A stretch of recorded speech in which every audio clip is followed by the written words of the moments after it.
bien bonjour ou rebonjour en fait si vous venez de regarder la vidéo sur ma fabrication d'une aire de chasse pour mes Camponotus vagus. Alors dans cette vidéo je vais vous faire la fabrication de deux nids en fait en bois, en chêne plus précisément. Voilà, j'avais envie d'en fabriquer pour déjà pour tester, voir un peu, pas pour tester le travail du bois parce que ça je maîtrise un petit peu, je suis ébéniste et luthier. Mais en fait pour voir si par exemple la teinte avant ça passe avec la fabrication, donc j'ai fait une teinte rouge, donc c'est une teinte que j'ai fait moi-même à base de pigments. D'ailleurs merci Nîmes, hein, c'est la couleur de ta guitare, de ta future guitare.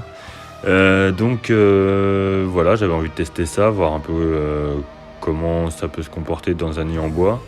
Alors peut-être que je mettrai mes Camponotus cruentatus.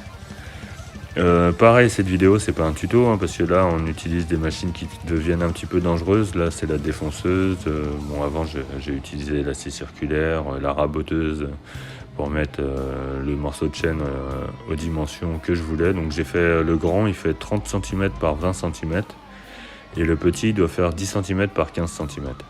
Donc ça va me permettre de tester avec des fourmis.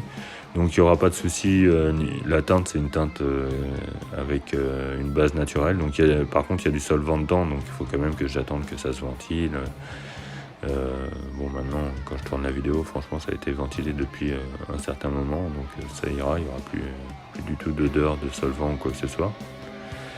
Donc ouais, j'ai défoncé toutes les cavités à la défonceuse.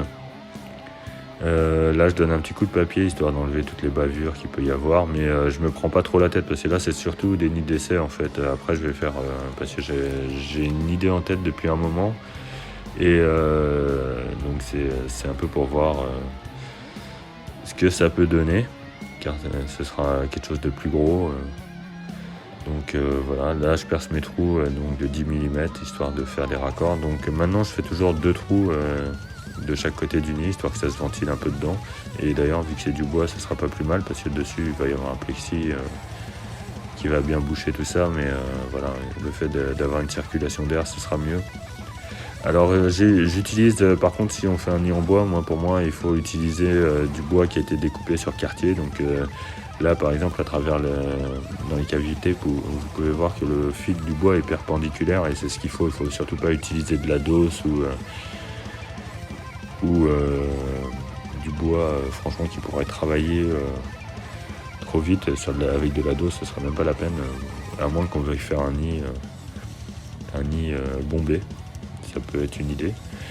Pareil je mets du plexi, là on aurait pu mettre du verre assez facilement, mais je mets du plexi parce que si jamais ça bouge, le plexi au moins va suivre le bois. Ça évite d'avoir des fourmis qui vont se sauver parce qu'il y a un bout de verre qui lui va rester droit ou péter, enfin voilà quoi. Je le visse pour éviter la colle. Et puis d'un sens, si un jour je dois le nettoyer ou le démonter ou quoi que ce soit, ce sera toujours plus simple. Et puis en gros, en général, quand on voit il y a des nids dans le commerce et tout qu'on de la colle, franchement ça fait dégueulasse je trouve, et on dirait des grosses bavures. Mais bon, c'est un autre sujet. Donc ouais, c'est un test pour moi. Je pense que je vais l'utiliser, alors peut-être pas le gros nid là, mais le petit déjà pour mes cruentatus.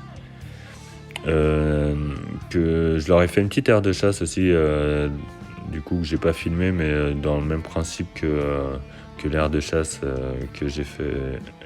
dont j'ai filmé la fabrication dans la vidéo précédente.